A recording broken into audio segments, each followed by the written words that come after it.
बिस्मिल्लाहिर्रहमानिर्रहीम, अस्सलाम वालेकुम। My name is doctor Usma Asif. आज आपको चैप्टर नंबर 6 हाइपर सेंसिटिविटी उसका लेक्चर डिलीवर करने जा रही हूँ।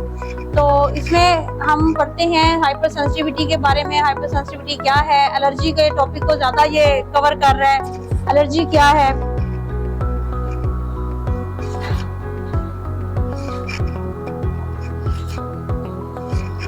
अच्छा इसमें सबसे पहले है एलर्जी। तो एलर्जी की डेफिनेशन हम करते हैं कि allergy is defined as the abnormal और unusual response to a substance by the human body is called allergy. ठीक है, इसका मतलब ये है कि आपकी बॉडी जो है अगर किसी चीज की तरफ जो है अपना एबनॉर्मल रिस्पॉन्स शो कर रही है, ठीक है, कोई बाहर से चीज आपकी बॉडी के अंदर एंटर हो रही है लेकिन आपका बॉडी का इम्यूनिटी सिस्टम जो है उसको हाइपर एक्टिव है, ठीक है, हाइपर एक्टिव हुआ है, तो वो एबनॉर्मल रिस्पॉन्स शो करेगा। इसको कहते हैं एलर्जी। क्या कहते हैं? एलर्जी। ठीक है, the harmful reaction to the external substance is known as allergy. यहाँ इसकी दूसरी डेफिनेशन है कि जो भी हार्मफुल रिएक्शन आपकी बॉडी के अंदर पैदा होगा वो क्या कहलाएगा? एलर्जी कहलाएगा। ठीक है, the external substance are known as allergen. जो बैरूनी सब्सटेंस जो कि एलर्जी काज कर रहे हैं, आपके अंदर एलर्जी पैदा कर रहे हैं, ठीक है, एलर्जी की वजह बन रहे हैं, वो क्या कहलाएंगे? एलर्जन कहलाएंगे। ठीक है, अच्छा अब इसमें बेटा आप ये देख सकते हैं कि एलर्जी सिम्टम्स को जो है ये आपका जो है शो कर रही है स्लाइड कि एलर्जी सिम्टम्स में क्या होती है। इसमें है ट्रबल ब्रीथिंग। ठीक है, अगर आपको निज़ाम तनफ्फुस में, रेस्पिरेटरी सिस्टम में एलर्जी हो गई है तो उसमें स्टूडेंट की ट्रबल ब्रीथिंग होगी, यानी कि सांस लेने में दुश्वारी होगी। सांस लेने में क्या होगी? दुश्वारी होगी। ठीक है, अच्छा फिर बेटा आपको होती है इचिंग। इचिंग किसे कहते हैं? खारिश होना। इचिंग किसे कहते हैं? खारिश होना। ठीक है, स्नीजिंग। स्नीजिंग का मतलब होता है छींक आना। स्नीजिंग किसे कहते हैं? छींक आना। ठीक है, और रनी नोज यानी कि नाक बहना शुरू हो जाती है। नाक क्या होती है? बहना शुरू हो जाती है। हेडेक सर के दर्द को कहते हैं। और हाइव्स और रैश, ये स्किन की एलर्जी होती है, इसमें आपकी स्किन जो है स्वेलिंग कर जाएगी या उसके ऊपर रैशेस पड़ जाएंगी। ठीक है, अच्छा अब इसके ऊपर है रेड और वाटरी आईज। रेड और वाटरी आईज का मतलब होता है कि आपकी आंखें जो हैं वो सुर्ख हो जाती हैं और आंखों में पानी भी बहना शुरू हो जाता है। ठीक है,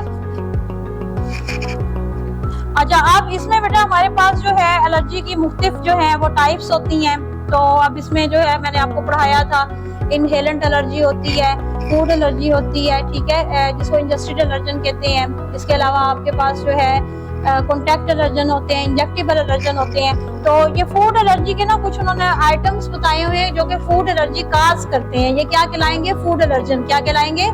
फूड एलर्जन। ठीक है, इसके अंदर मिल्क आ जाता है, एग्स आ जाते हैं, पीनट्स, शेलफिश, व्हीट, सोया। ठीक है, ये चीजें आ जाएंगी। अच्छा नेक्स्ट है बेटा हाइपर सेंसिटिविटी। ये हाइपर सेंसिटिविटी में 4 टाइप्स हैं। कितनी टाइप्स हैं?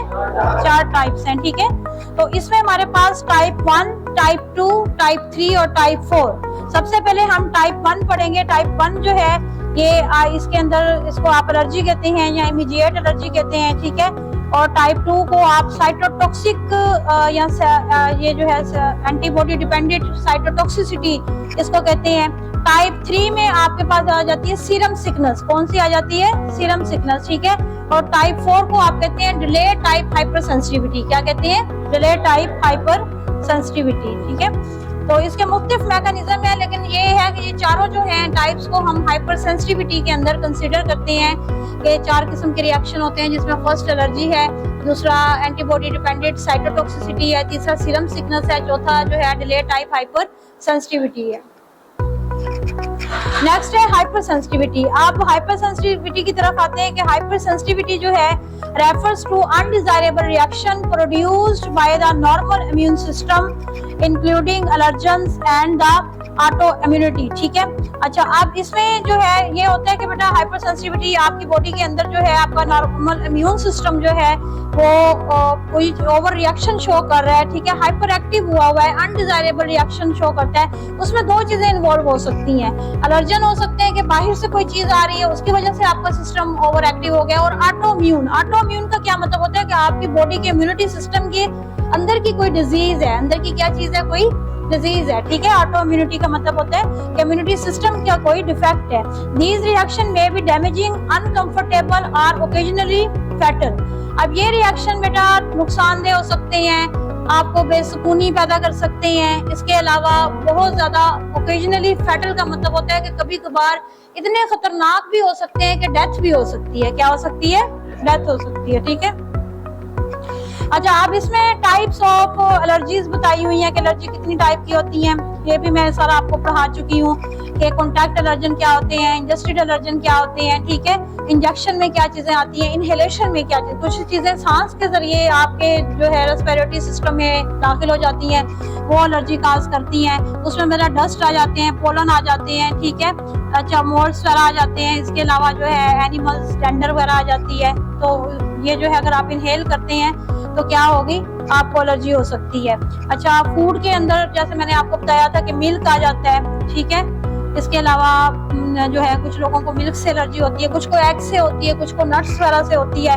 इंजेक्टेबल में मेडिसिन आ जाती है। क्या चीज आ जाती है? मेडिसिन। यहाँ मेडिसिन भी आ सकती है। इसके अलावा हशरात के काटने से भी आपको एलर्जी हो सकती है। जैसे शहद की मक्खी काफियों को काटे तो रिकवर तो हो जाते हैं, लेकिन किसी किसी में हाइपर सेंसिटिविटी भी हो सकती है। क्या हो सकती है? हाइपर सेंसिटिविटी हो सकती है, ठीक है। उसके लिए यह खतरनाक होगी। स्किन कांटेक्ट, अब स्किन कांटेक्ट में एनिमल डेंडर आ जाती है। ज्वेलरी आप जो पहनते हैं, ठीक है, उसके अंदर धात इस किस्म की है, वो आपको एलर्जी कर सकती है, सही है। और इसके अलावा पॉइजनस प्लांट के साथ भी आप इन टच होते हैं तो आपको एलर्जी हो सकती है। अच्छा, ये ना बेटा एलर्जी मैकेनिज्म बताया हुआ है। इसमें मैंने आपको समझाया था कि एंटीबॉडीज जो है वो सेल्स के ऊपर प्रेजेंट होती हैं, ठीक है। ऑलरेडी IgE एंटीबॉडी सेल के ऊपर प्रेजेंट होती हैं। जब कोई एलर्जन आता है तो वो इन IgE एंटीबॉडीज को मतलब यानी कि जो है इनके साथ जब चिपक जाता है एलर्जन आके, तो आपके मास्ट सेल जो हैं वो स्टिमुलेट होते हैं। मास्ट सेल क्या होते हैं? स्टिमुलेट होते हैं, ठीक है। वो ब्रस्ट हो जाते हैं, उनमें से केमिकल रिलीज होते हैं। क्या रिलीज होते हैं? केमिकल्स रिलीज होते हैं। और उन केमिकल के रिलीज होने की वजह से, केमिकल्स में कौन सी चीजें आ जाती हैं? हिस्टामिन, लिकोट्राइन वगैरह, उसकी वजह से आपको क्या होती है? एलर्जी होती है, ठीक है। अच्छा, नेक्स्ट है बेटा इन्फ्लेमेटरी मेडिएटर्स क्या हैं। अब जो पीछे आपको मैकेनिज्म पढ़ाया है ना, उसमें इन्फ्लेमेटरी मेडिएटर्स का जिक्र था कि इन्फ्लेमेटरी मेडिएटर्स जो हैं ये रिलीज होते हैं सेल से, तो फिर आपको एलर्जी हो जाती है। अब ये इन्फ्लेमेटरी मेडिएटर्स छोटे छोटे मॉलिक्यूल्स होते हैं जो कि सेल से रिलीज होते हैं इन रिस्पॉन्स टू इंजरी और इन्फेक्शन।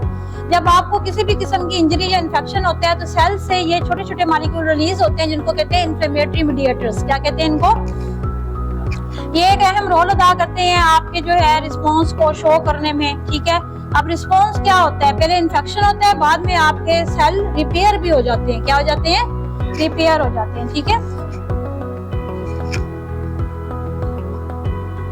इसमें भी एलर्जी सिम्टम्स आपको दिखाए हुए हैं, ठीक है, जो पहले पढ़ा चुकी हूँ। एलर्जी डायग्नोसिस का बताया हुआ है कि आप जो है एलर्जी को किस तरीके से डायग्नोज करते हैं, ठीक है। तो मेरा ख्याल है ये लेक्चर यहीं तक काफी है। नेक्स्ट पार्ट आपको इंशाल्लाह नेक्स्ट लेक्चर में डिलीवर करेंगे। Thank you so much.